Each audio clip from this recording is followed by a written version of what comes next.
Assalamualaikum warahmatullahi taala wabarakatuh. Nama saya Ahmad Hazri bin Hanif, nombor metrik 051889. Saya akan menerangkan tentang faktor-faktor perbezaan pendapat dalam kalangan empat mazhab daripada subjek Sejarah Perundangan Islam SYD 11702 yang berpensyarah Ustaz Ahmad Syahrudin bin Taha.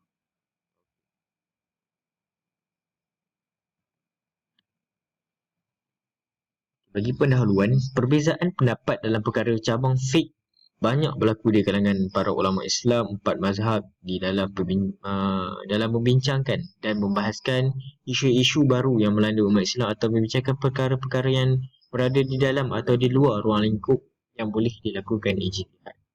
Kalau dahulu, masyarakat Islam di negara kita ni hanya didedahkan dengan buku-buku yang membicarakan berbagai-bagai persoalan daripada perspektif mazhab Syafi'i. Namun hari ini mereka didedahkan dengan berbagai-bagai kitab dari mazhab lain seperti mazhab Hanafi, Hambali dan Maliki yang juga termasuk dalam empat mazhab yang muktabar dalam Islam. Ada yang tertarik dengan pandangan tokoh-tokoh ulama daripada mazhab-mazhab ini kerana kadang-kala ia punya apa dia punya pandangan tu dan hujah lebih lebih mendalam dan lebih baik daripada mazhab Syafi'i. Ada juga begitu. Okay, oleh itu umat Islam banyak yang mempelajari dan mendalami dan mengikuti hujah-hujah daripada empat mazhab ini. Pengertian perbezaan pendapat. Okay. Pengertian perbezaan pendapat atau ikhtilaf dari segi bahasa membawa maksud tidak ada persepakatan dan persetujuan ke atas sesuatu perkara atau dengan lain perkataan perbezaan pendapat terhadap sesuatu perkara. Setiap orang yang menempuh jalan yang tidak ditempuh oleh orang lain mengikut keadaan dan situasinya. Manakala dari segi istilah pula bermaksud ketidakwujudan kesepakatan pandangan oleh setiap orang alim ke atas sesuatu isu. Setiap golongan berpegang dengan pandangan masing-masing. Dengan kata lain, perkataan perbezaan pendapat di sini merujuk kepada perbezaan pendapat ulama mujtahid ataupun ulama empat mazhab dalam masalah yang berlegar di antara dua pihak ataupun lebih pihak yang berbeza pandangan disebabkan tersembunyi sebahagian dalil atau kegagalan menemu dalil-dalil tersebut. Faktor-faktor perbezaan pendapat empat mazhab. Ada satu soalan yang agak menghairankan kita, mengapakah wujud perbezaan pendapat sesama para empat imam mazhab kita ni? Kita semua sudah mengetahui bahawa kesemua para imam mazhab mendasarkan pendapat mereka kepada dalil Al-Quran dan As-Sunnah. Justru mengapa wujudnya perbezaan? Mengapa adanya perbezaan? Sebenarnya perbezaan pendapat antara imam mazhab ni bukanlah sesuatu yang besar sebagaimana kita sangkakan. Perbezaan mereka tidak lain hanyalah pada perkara-perkara kecil dan cabang, bukannya asas atau usul seperti mana yang diterangkan oleh Abdul Rahman. Jika seorang itu betul memperhatikan ajaran fiqh keempat-empat mazhab Islam itu, dia tidak akan menemui sebarang perbezaan pendapat ataupun perbezaan ajaran dalam konteks prinsip-prinsip asas ajaran Islam sesama mereka.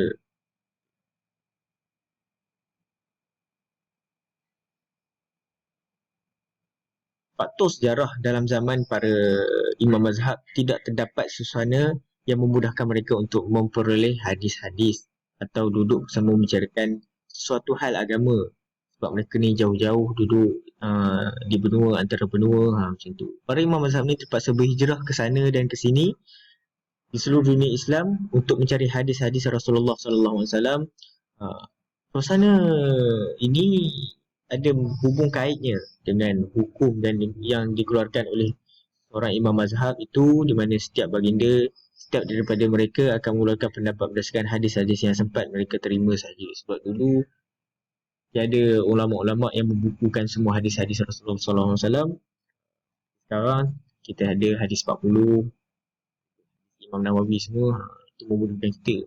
Jadi mereka imam mazhab dulu, mereka tak ada kitab-kitab tu. Mereka perlu cari orang-orang ataupun ulama-ulama lain untuk belajar dan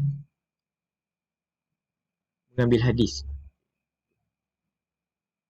Kedua faktor di atas ini akan dihuraikan dengan lebih terperinci berikut. Yang pertama, yang pertama ialah satu dalil yang mempunyai beberapa maksud. Ada beberapa perkataan di dalam Al-Quran dan Sunnah yang mempunyai lebih daripada satu maksud. Dalam kaedah usul fiqh, ianya dikenali sebagai lafaz mushtarak. Daripada perkataan yang satu ini, ada yang memahaminya dengan satu maksud, manakala ada yang memahaminya dengan maksud yang lain.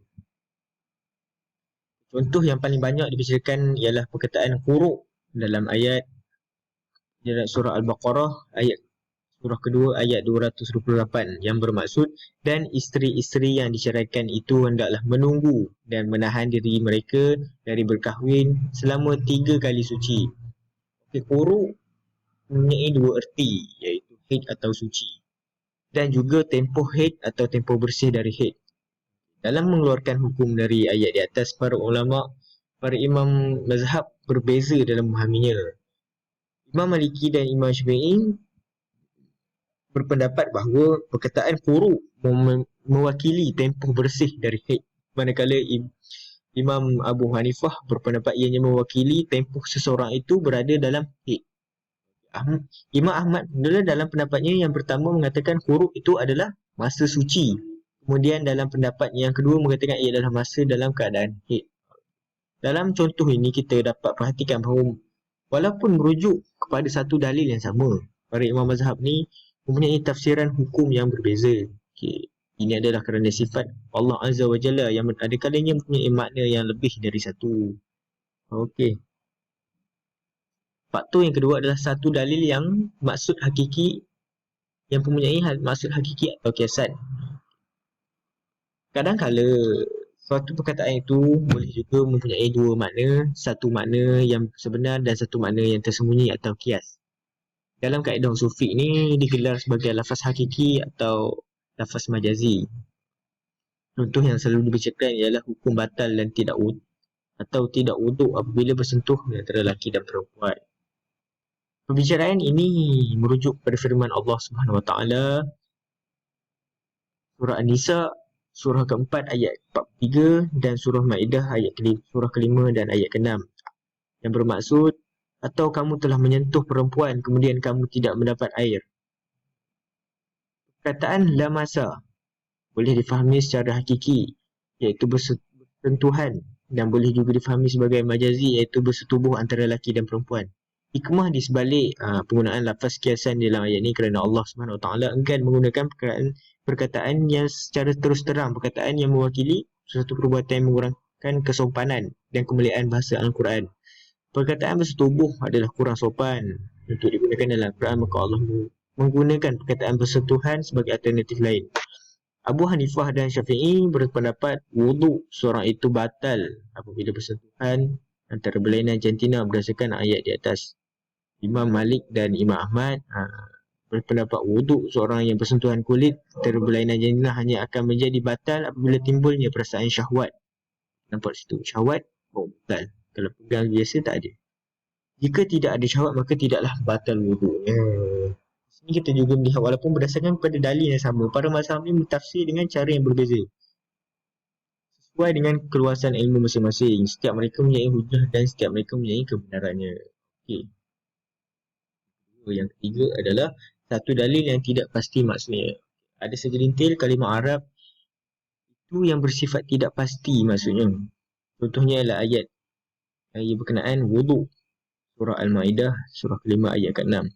Maksud, wahai orang-orang yang beriman, apabila kamu hendak mengerjakan sembahyang maka berwuduklah, iaitu basuhlah muka kamu dan kedua belah tangan kamu hingga ke siku. Perkataan illa bermaksud hingga. Oleh itu dalam ayat itu di atas adalah, adakah tangan dibasuh hingga ke siku atau juga termasuk siku? Dalil yang satu ini di atas boleh mengeluarkan dua pendapat, membasuh tangan tidak termasuk siku dan juga boleh membasuh dengan hendaklah termasuk siku. Yang keempat adalah penerimaan hadis yang berbeza. Masalah ini sering berlaku kerana setiap imam mazhab berfatwa berdasarkan hadis yang sempat mereka dengar dan temui. Hadis-hadis pada zaman para imam mazhab masih belum dihimpunkan secara sistematik. Para imam mazhab terpaksa mencarinya sendiri dan berhijrah ke sana ke sini atau bertanya kepada orang lain. Okey, Imam Syafi'i pernah bertanya kepada Imam Ahmad bin Hanbal, "Engkau lebih mengetahui akan hadis-hadis daripada aku. Oleh itu, jika ada hadis yang sahih beritahulah aku, sama ada hadis itu dari Kufah, Basrah atau Syria. Beritahulah aku supaya aku dapat pegang padanya asalkan ia adalah sahih." Contoh tidak sam- Contoh tidak sampainya hadis ialah berkenaan hukum khamr, iaitu arak. Abu Hanifah berpendapat bahawa yang diharamkan oleh perkataan khamr ialah hadis Rasulullah SAW hanyalah minum yang diperbuat daripada buah anggur. Akan tetapi sebelah kewafatan beliau, anak muridnya Abu Yusuf telah menulis sebuah hadis sahih yang menyatakan bahawa semua minuman yang memabukkan itu adalah haram. Maka dengan itu beliau mengeluarkan fatwa baru bagi mazhab Hanafi bahawa semua minuman yang memabukkan itu adalah haram tanpa terhad kepada yang berasal dari buah anggur. Maksudnya walaupun benda tu memabukkan, tapi selain pada buah anggur, tuak ataupun selain itu, semuanya memabukkan dan haram. Okay, seterusnya, berbeza pendapat dalam kekuatan hadis. Ada kalanya perbezaan wujud kerana antara imam mazhab mereka berbeza dalam nilai suatu hadis itu sama ada ianya sahih atau daif. Contohnya ialah hukum batal wudu jika termuntah Hanifah dan Imam Ahmad bin Hanbal muntah membatalkan wudu.